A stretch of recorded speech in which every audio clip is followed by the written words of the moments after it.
Start करें। नमो बुद्धाय, जय भीम, जय भारत, जय संविधान, जोहार साथियों। सबसे पहले तो मैं तमाम मीडिया बंधुओं का स्वागत करता हूं आज की इस प्रेस कॉन्फ्रेंस में। सवाल यह कि ये प्रेस कॉन्फ्रेंस हमें क्यों करनी पड़ी। तो प्रेस कॉन्फ्रेंस करने का असली वजह यह है कि जो बोधगया स्थित महाबोधि महाविहार है, उसके अंदर जिस तरह बौद्धों की बजाय उसके संचालन करने पर पूर्ण कब्जा ब्राह्मणों का है, ये किसी भी दृष्टि से उचित नहीं है। अगर इसके इतिहास में जाएं तो पता चलेगा कि आज़ादी से पहले से लंबे समय तक महाबोधि टेम्पल को पूर्णतया बौद्धों को सौंपा जाए, इसका आंदोलन चल रहा था। जिसके बाद एक कमेटी का गठन किया गया जिसमें राजेंद्र प्रसाद, राहुल सांकृत्यायन वगैरह को रखा गया। उन्होंने विजिट किया, अपनी रिकमेंडेशंस दी। उस रिकमेंडेशंस के खिलाफ राहुल सांकृत्यायन थे, लेकिन उसके ऊपर 1949 के अंदर बुद्धिस्ट टेम्पल मैनेजमेंट कमेटी का एक एक्ट बना और उस एक्ट में कुछ ऐसे प्रोविज़न किए गए जिसमें एक बात तो ये थी कि उसके अंदर मेजॉरिटी में हिंदू होने चाहिए। दूसरा ये था कि उसका चेयरमैन डीएम होना चाहिए और डीएम भी ब्राह्मण। और तीसरा ये था कि जो महंत उस मंदिर के अंदर होगा, उनके ही आने वाले बच्चे उसमें महंत बनते चले जाएंगे। और एक और बात उस एक्ट में कही गई थी कि महाबोधि टेम्पल मैनेजमेंट कमेटी का कार्य बेसिकली जो भी हिंदू या बौद्ध यात्री वहां आए उनके लिए व्यवस्था करना, या जो लोग पिंडदान करने के लिए आएंगे उनके पिंडदान की पूरी व्यवस्था करना। तो ये पूरा बीपी एक्ट पूरा घालमेल है। ये घालमेल क्यों है? क्योंकि उस वक्त डॉक्टर बाबा साहेब अम्बेडकर जी या देश के अंदर उत्तर भारत में बौद्ध लोग नहीं थे, केवल नॉर्थ ईस्ट में या हिमाचल और ऊपर तो कुछ लोग तिब्बती वगैरह कुछ लोग बौद्ध थे, और उनका इंटरफेरेंस उस वक्त की सरकार में नहीं था। तो जो उस वक्त की कांग्रेस और उस वक्त का जो आंदोलनकारी थे, स्वतंत्रता का जो आंदोलन चल रहा था, उस वक्त जो पार्टी थी उस वक्त कांग्रेस और आंदोलन को कर रही थी, और उस आंदोलन से जो सरकार मिलीजुली सरकार बनी, उस सरकार में जनसंघ के लोग भी थे, हिंदू महासभा के लोग भी थे, कांग्रेस के लोग भी थे, और मेजॉरिटी लोग उसमें ब्राह्मणों की मेजॉरिटी थी। और उन्होंने जो एक्ट बनाया वो एक्ट ही अपनी सुविधा के हिसाब से बना लिया। पूरा का पूरा एक्ट बौद्धों के खिलाफ है, क्योंकि बुद्धिस्ट लोगों का रिप्रेजेंटेशन उसके अंदर था ही नहीं जो कमेटी उस एक्ट को बना रही थी। और उस संसद के अंदर भी उस वक्त बुद्धिस्ट लोगों का रिप्रेजेंटेशन नहीं था, और एक तरफा बुद्धिस्ट टेम्पल मैनेजमेंट कमेटी बना दी गई। और उसमें यह भी प्रोविजन कर दिया गया कि भले ही ये बुद्धिस्ट टेम्पल हो, लेकिन इसके अंदर मेजॉरिटी हिंदुओं की होगी। अगर कोई डिस्प्यूट अराइज होता है, अल्टीमेटली लास्ट अंतिम फैसला बिहार के मुख्यमंत्री का होगा। इसके बाद भंते सुरई ससई जी के नेतृत्व में अब से 25-30 साल पहले महाबोधि टेम्पल की मुक्ति का आंदोलन चला। उस आंदोलन के बाद केवल इतना बदलाव हुआ कि जो उसमें एक व्यवस्था थी कि डीएम हिंदू ब्राह्मण होना चाहिए, ब्राह्मण की बजाय उसमें हिंदू कर दिया कि कोई भी हिंदू जो डीएम होगा वो उसका चेयरमैन होगा। तो 4 सदस्य बौद्ध और 4 सदस्य ब्राह्मण पंडे और डीएम उसका चेयरमैन। इस व्यवस्था में भी फिर देखिए कि जो महंत है वो भी ब्राह्मण, और जो 40 के करीब कर्मचारी हैं उसमें, उसके मैनेजमेंट को जो देखने वाले 40 के करीब कर्मचारी, उसमें भी मेजॉरिटी में ब्राह्मण। मैं पूछना चाहता हूं, किसी दूसरे धर्म के धार्मिक स्थल पर क्या मैनेजमेंट कमेटी में किसी अन्य धर्म के व्यक्ति को मैनेजमेंट कमेटी में कहीं पूरे दुनिया के अंदर कहीं रखा जाता है? अगर हम देखें, चाहे कोई चर्च हो तो चर्च के अंदर मैनेजमेंट कमेटी में केवल क्रिश्चियंस लोग होते हैं, ईसाई लोग होते हैं, कोई दूसरे धर्म का नहीं होता। इसी तरह मस्जिद के अंदर मैनेजमेंट कमेटी में केवल मुस्लिम लोग होते हैं, कोई दूसरे धर्म का नहीं होता। इसी तरह गुरुद्वारों के अंदर मैनेजमेंट कमेटी में केवल सिख होते हैं, कोई दूसरे धर्म का नहीं होता। इसी तरह हिंदू के मंदिरों में केवल हिंदू लोग मैनेजमेंट कमेटी में होते हैं, कोई दूसरा नहीं होता। अभी जो आपने देखा होगा साकेत नगरी, जिसको आज अयोध्या कहते हैं, वहाँ जो खुदाई हुई थी सारे अवशेष बुद्ध के निकले थे। लेकिन जब वहाँ बाबरी मस्जिद को तोड़कर राम मंदिर का निर्माण हुआ, वहाँ भी जो मैनेजमेंट कमेटी बनी उसमें भी किसी अन्य धर्म का व्यक्ति नहीं है। इसका मतलब ये तो स्पष्ट है कि महाबोधि टेम्पल को छोड़कर देश के अंदर जितने भी धर्मों के धार्मिक स्थल हैं, वहाँ उनके संचालन में उस धर्म से अलग किसी दूसरे धर्म के लोग मैनेजमेंट कमेटी में नहीं है। अगर पूरे देश में किसी दूसरे धर्म के धार्मिक स्थल में किसी अन्य धर्म का व्यक्ति मैनेजमेंट कमेटी में नहीं है, तो केवल महाबोधि टेम्पल में क्यों, और उसमें भी बहुमत में केवल ब्राह्मण लोग क्यों? और उस महाबोधि टेम्पल में जिस विचारधारा के खिलाफ बुद्ध ने, जिस अंधविश्वास पाखंडवाद के खिलाफ पूरा का पूरा मार्गदर्शन किया है, तथागत बुद्ध की अगर फिलोसफी को पढ़ें, उनके सिद्धांतों को पढ़ें, तो उसमें कहीं भी आत्मा परमात्मा या पिंडदान करने के लिए, चमत्कार के लिए कोई स्थान नहीं है, अंधविश्वास पाखंडवाद के लिए कोई स्थान नहीं है। लेकिन तथागत बुद्ध को जब ज्ञान की प्राप्ति हुई, वहां सम्राट अशोक जी ने महाबोधि टेम्पल का निर्माण किया था। उस महाबोधि टेम्पल में, जिसमें पूरे दुनिया की बौद्धों की आस्था का जो केंद्र है, उसके अंदर वहाँ आधे सदस्य ब्राह्मण पंडे क्यों? उसके अंदर 40 के करीब जो कर्मचारी हैं, उसमें मेजोरिटी में ब्राह्मण क्यों? उसके अंदर पिंडदान की गतिविधि क्यों? उस एक्ट के अंदर विशेष व्यवस्था क्यों की गई कि अगर कोई यात्री हिंदू या बौद्ध आते तो उनकी व्यवस्था करना मैनेजमेंट कमेटी का काम है, और पिंडदान करवाने जो लोग आते तो उनकी भी व्यवस्था, पिंडदान की व्यवस्था करवाने का काम भी मैनेजमेंट कमेटी करेगी। यानी कि पूरा का पूरा बुद्धिस्ट विचारधारा के खिलाफ काम महाबोधि टेम्पल के अंदर हो रहा है। क्या देश की सरकार को या राज्य सरकार को ये दिख नहीं रहा है? मैं पूछना चाहता हूं, अगर राम मंदिर के अंदर जाके, क्या उसके प्रांगण में कहीं दूर से दूर तक, मंदिर के अंदर तो छोड़िए, उसके प्रांगण में भी क्या किसी मुस्लिम को वहां पर क्या प्रेयर करने की इजाजत मिल सकती है? उसको नमाज पढ़ने की इजाजत मिल सकती है क्या? क्या क्रिश्चियन को, किसी को इसी तरह के किसी हिंदू मंदिर के अंदर पूजा अर्चना करने का उसको क्या मौका मिल सकता है? क्या किसी चर्च के अंदर या किसी मस्जिद के अंदर पूजा करने का किसी दूसरे धर्म के लोगों को मौका मिल सकता है? कहीं भी नहीं मिल सकता। तो महाबोधि टेम्पल में ऐसा क्यों? यानी जिस विचारधारा के खिलाफ जीवन का एक मार्ग, दुखों से मुक्ति का मार्ग तथागत बुद्ध ने दिया, मोक्ष प्राप्त करने का जो रास्ता तथागत बुद्ध ने बताया, उसके पूरे खिलाफ जाकर एक व्यवस्था महाबोधि टेम्पल में बना दी गई उस वक्त की सरकार के द्वारा। लेकिन समय समय पर भारत के संविधान में भी अमेंडमेंट हुए।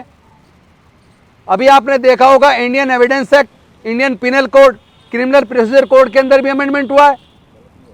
अगर बाकी कानूनों में समय के हिसाब से, जरूरत के हिसाब से अमेंडमेंट हो सकता है, या ऐसे अनेकों कानूनों को रद्द भी किया गया है इस सरकार के द्वारा, तो मैं पूछना चाहता हूं कि केंद्र की सरकार से भी और बिहार की सरकार से भी, विशेष रूप से नीतीश कुमार जी से, कि इस एक्ट को रिपील करने की डिमांड वर्षों से चल रही है कि इस बीटी एक्ट 1949 एक्ट को रद्द किया जाए और इसके स्थान पर दूसरा एक्ट लाया जाए, जिससे यहाँ अंधविश्वास पाखंडवाद वाली सारी गतिविधियों को बैन लगाया जाए, इसका पूर्ण संचालन बौद्धों को सौंपा जाए, और उसमें ब्राह्मणों का कोई इंटरफेरेंस या मैनेजमेंट कमेटी में सदस्यता नहीं होनी चाहिए।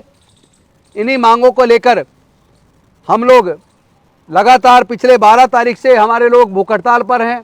पूरे देश के अनेकों जिलों में लोग धरना प्रदर्शन करके ज्ञापन सौंप रहे हैं। अभी 6 तारीख को भी फिर से प्रदर्शन है, फिर पूरे देश में 12 तारीख को प्रदर्शन है। और हम लोग भी आज यहाँ से जा रहे हैं बोध गया, कल सुबह पहुंचेंगे 9:30 बजे, और जाने के बाद वहाँ जो हमारे साथी या हमारे बौद्ध भिक्षु जो भूख हड़ताल पे बैठे हैं, हम उनसे मिलेंगे और उनसे मिलके इसकी आगे की रूपरेखा, यानी केवल ये धरने प्रदर्शन तक सीमित ना हो, बल्कि इसके लिए क्या क्या नीति बनाई जाए जिससे कि सरकार को इस बात का एहसास दिलाया जा सके कि ये आपकी जिम्मेदारी है। आप तुरंत बीटी एक्ट को रिपील कीजिए और नए एक्ट बनाने का प्रॉमिस कीजिए, अन्यथा ये मुद्दा भारत का नहीं पूरे दुनिया का मुद्दा पहले से ही बन चुका है। दुनिया के अनेक देशों में इस मुद्दे को लेकर धरने प्रदर्शन चल रहे हैं, भारत के अलग अलग जिलों में प्रदर्शन चल रहे हैं। और एक और सच्चाई मैं आप सबके सामने रखना चाहता हूं कि भारत के इतिहास को पढ़ने और खंगालने के बाद यह बात साबित हो जाती है कि देश के आदिवासी, देश के दलित, देश के पिछड़े और देश के कन्वर्टेड माइनॉरिटीज़ के लोग, चाहे वो सिख बने हों, चाहे वो ईसाई बने हों, चाहे वो मुस्लिम बने हों, उनका अगर इतिहास देखेंगे तो उनके भी पूर्वज, आदिवासियों के भी पूर्वज, दलितों के भी पूर्वज, पिछड़ों के भी पूर्वज, और जो कन्वर्टेड रिलीजियस लोग हैं उनके भी पूर्वज, तमाम पूर्वज हमारे बौद्ध थे। और इतिहास ये भी बताता है कि पूरा भारत बौद्ध में था, लेके म्यांमार से ईरान, इराक तक। आपको याद होगा बामियान के अंदर उस वक्त तालिबान ने तोप के गोले लगाकर तथागत बुद्ध की उस प्रतिमा को तोड़ा गया था, खंडित किया था।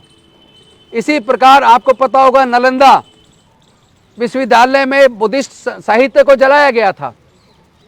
और एक और मैं आपके सामने बात रखना चाहता हूं, तिरुपति बालाजी मंदिर के अंदर भी जो प्रतिमा है, वो जो मंदिर है, वो तथागत बुद्ध का मंदिर है।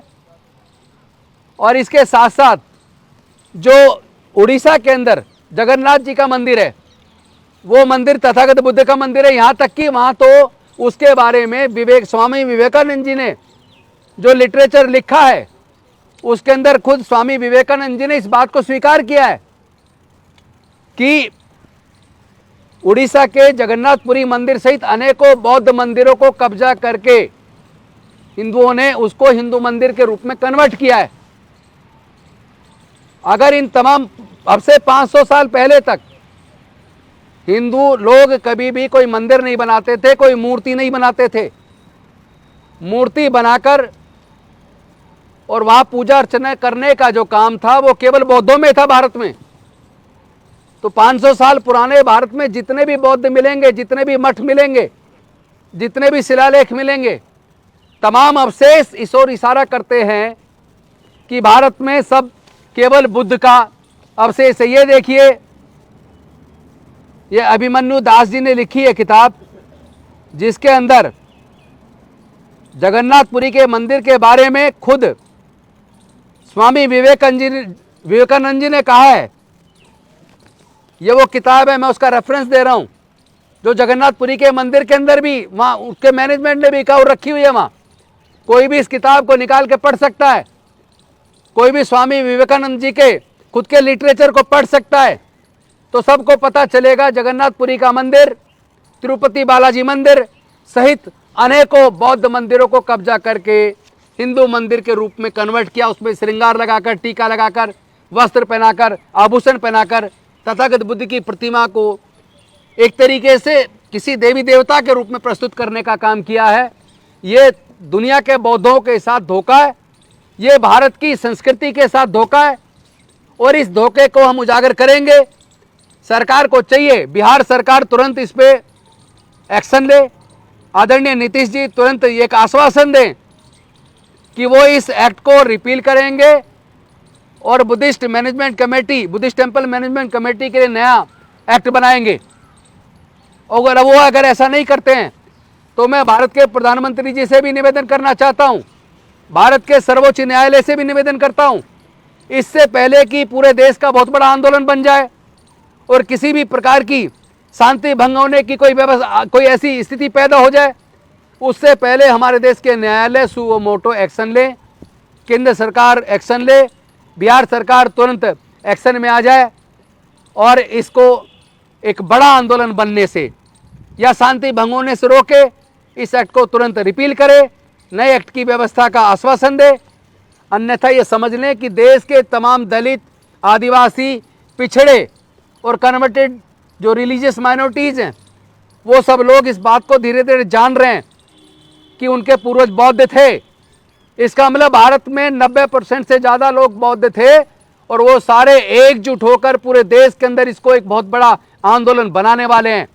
और मेरा जाने का भी एक प्रोविज़न है, ना केवल मैं खुद बल्कि हमारे CS भंडारी जी जो बुद्धिस्ट सोसाइटी ऑफ इंडिया के दिल्ली के अध्यक्ष हैं, इधर सूरज मंडल जी जो संविधान बचाओ संघर्ष समिति को देखते हैं, एडवोकेट बलराज मलिक जी जो सुप्रीम कोर्ट में मेरे साथी एडवोकेट हैं, भंते जी, सुमेधो जी, और साथ में हमारे मिशन जय भीम के राष्ट्रीय अध्यक्ष BP निगम जी, मौर्य जी, श्यामलाल जी, हम लोग पूरे देश के अंदर अलग अलग राज्यों में जाकर, चूंकि हमारे अनेकों साथी डॉक्टर विलास खैरात जी अभी महाराष्ट्र के अंदर हैं, इसी तरह अलग अलग राज्यों में हम लोग जा रहे हैं। उधर आकाश लामा जी बैठे लेके सबको नेतृत्व कर रहे हैं। तो पूरा एक सामूहिक नेतृत्व है जिसके अंदर महाबोधि महाविहार मुक्ति आंदोलन के लिए जो एक समिति बनी है, उसमें देश के तमाम सामाजिक संगठन, तमाम रिलीजियस संगठन, SC ST OBC के संगठन, सब लोग एकजुट होकर इसको राष्ट्रीय आंदोलन बनाने के लिए लग गए। पूरे देश के अलग अलग राज्यों में हमारी टीम जा रही है और सब लोग मिलके इस आंदोलन को इतना बड़ा करने वाले हैं। मैं चाहता हूं कि केंद्र सरकार पहल करे, बिहार की सरकार नीतीश जी के नेतृत्व में पहल करके इस BT एक्ट को तुरंत रिपील करे और नए एक्ट बनाने का आश्वासन दे, अन्यथा ये भारत का अब तक का सबसे बड़ा आंदोलन होने वाला है। और फिर ये आंदोलन केवल महाबोधि टेम्पल की मुक्ति तक सीमित नहीं रहेगा। उसके बाद तो जितने भी तथागत बुद्ध से संबंधित मंदिर मठ हुए हैं पूरे देश के अंदर, जहां जहां उन्होंने कब्जा करके उसको दूसरे मंदिर के रूप में तब्दील किया है, फिर उस लड़ाई को, उनको भी मुक्त कराने की लड़ाई को लड़ा जाएगा। क्योंकि साकेत के अंदर, अयोध्या के अंदर जो खुदाई में निकले अवशेष सारे बुद्ध के निकले, मथुरा के अंदर जो अवशेष निकले सारे बुद्ध के निकले, देश के अंदर 2000 के आसपास गुफाएं हैं, उनमें से 99% गुफाओं के अंदर जो अवशेष हैं, मूर्तियां, वो तथागत बुद्ध की हैं। जितने भी शिलालेख निकले पूरे देश में तथागत बुद्ध के हैं। तो अब समझ लीजिए, सरकार से निवेदन कर रहे हैं, माननीय सर्वोच्च न्यायालय से भी निवेदन कर रहे हैं, इस विषय की गंभीरता को समझिए। अभी तो यह मुद्दा केवल महाबोधि टेम्पल महाविहार की मुक्ति तक सीमित है। अगर आप लोग इस पे कार्रवाई नहीं करते हैं तो हम इसको राष्ट्रीय आंदोलन भी बनाएंगे और तथागत बुद्ध से संबंधित जितने भी महाविहारों के ऊपर कब्जे करके मंदिर के रूप में परिवर्तित किया गया है, उसको भी मुक्त कराने का आंदोलन बनाया जाएगा। अब आपको तय करना है, आप यही समस्या का समाधान करना चाहते हैं या इस छोटी बीमारी को कैंसर के रूप में आप विकसित करना चाहते हैं।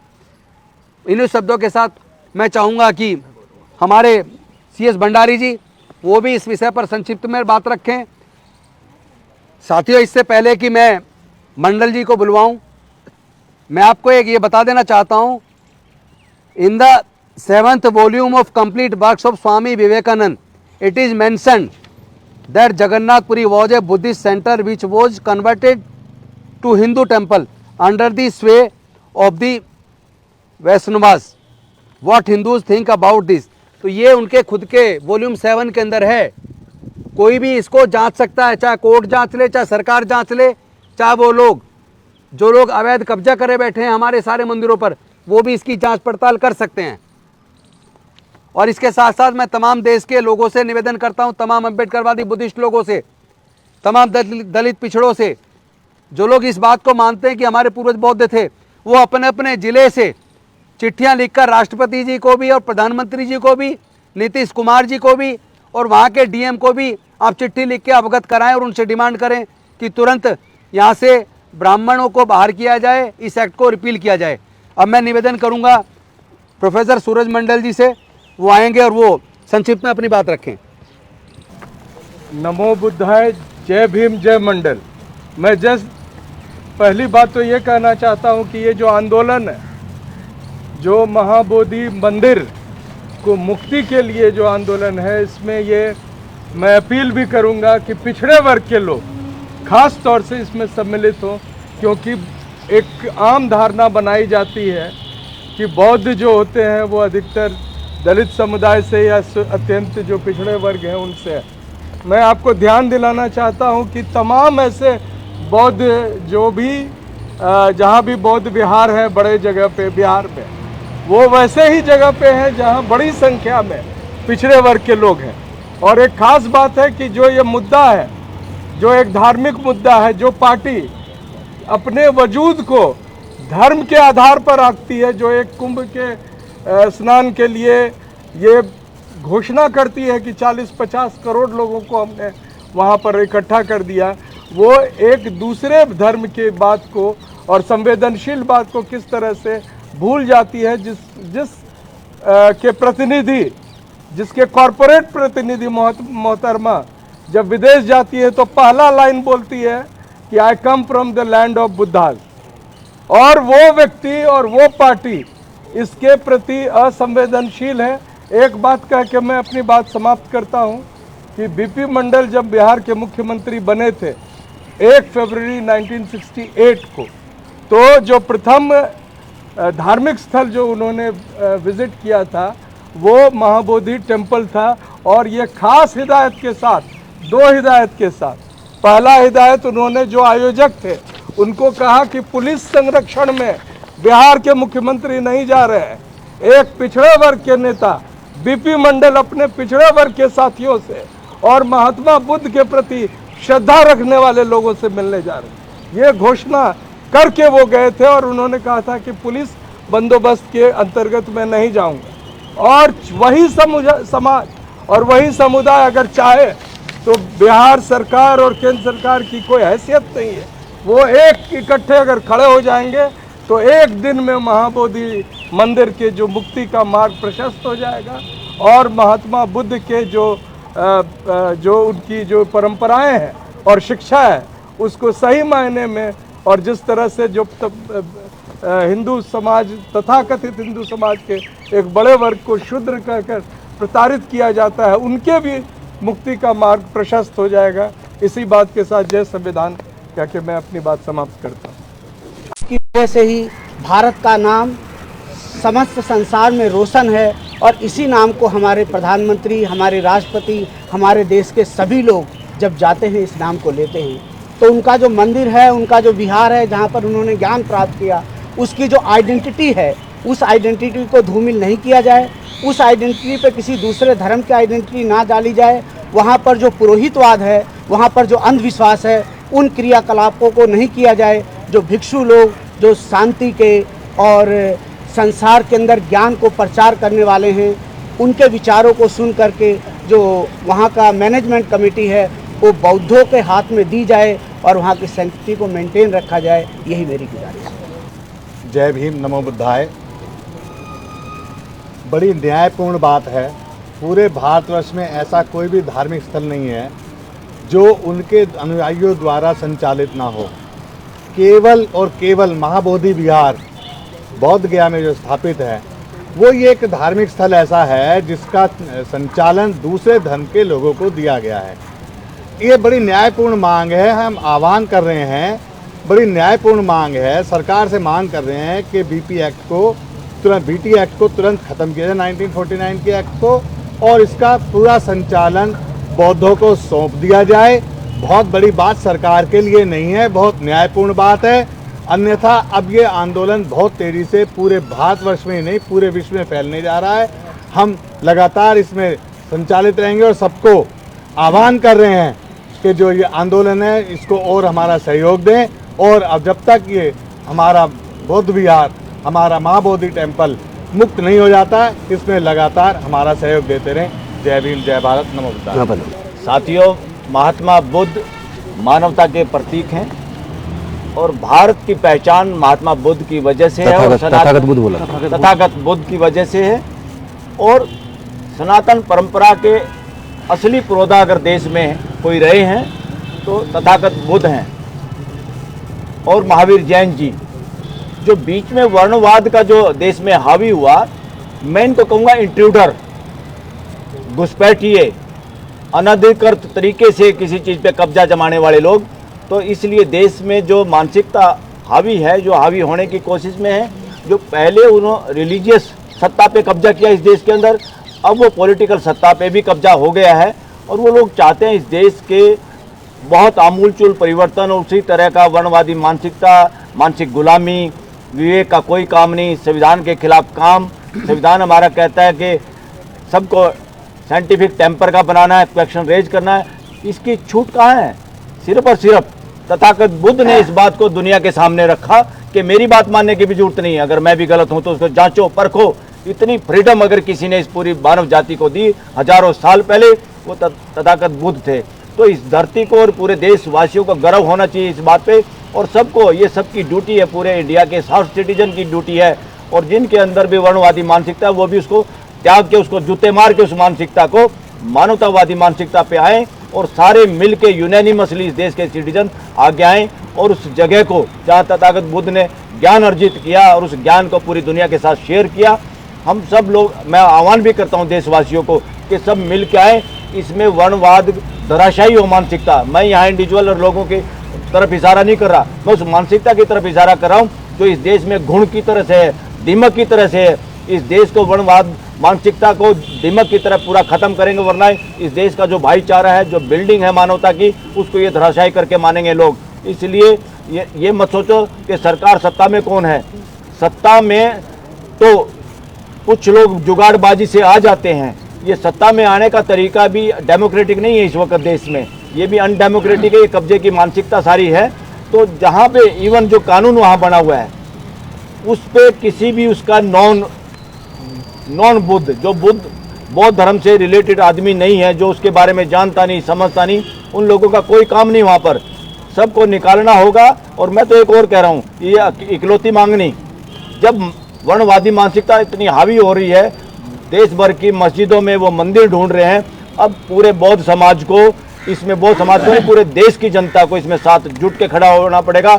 जहाँ पे कब्जा वर्णवाद मानसिकता ने किया है और इस देश के विवेक को और इतिहास को मिटाने की कोशिश की, वो सारी जगह खाली करनी होगी और उसको सौंपना होगा बौद्ध समाज को, ताकि ये देश तथागत बुद्ध के ज्ञान और शिक्षाओं के आधार पर चल सके। और वसुधैव कुटुंबकम की ओर तभी बढ़ेगा देश जब तथागत बुद्ध के आधार पर उनकी, कम से कम उनके उस स्थान को तो सबसे पहले हमने खाली करना होगा। और बिहार सरकार की ये ड्यूटी है, मर्जी नहीं है, और पूरे देश और देश की जनता की ड्यूटी है, क्योंकि हमारा नाम गर्व से पूरी दुनिया के अंदर ऊंचा हो जाता है अगर तथागत बुद्ध की धरती से हम आए इस तरह की बात करते हैं। एक तरफ है मानवता, एक तरफ है साइंटिफिक टेम्पर, दूसरी तरफ है ढोंग, दूसरी तरफ वर्णवाद। इन दो के बीच में जीत मानवतावाद की होगी, साइंटिफिक टेम्पर की होगी। इसलिए आओ सब मिलके साइंटिफिक टेम्पर और मानवतावाद का साथ दें और बौद्ध गया का मंदिर को आज़ाद कराएं और बौद्ध समाज को उसको सौंपा जाए और अपने आप को उस बात में शामिल करें और गौरव फील करें। Thank you very much.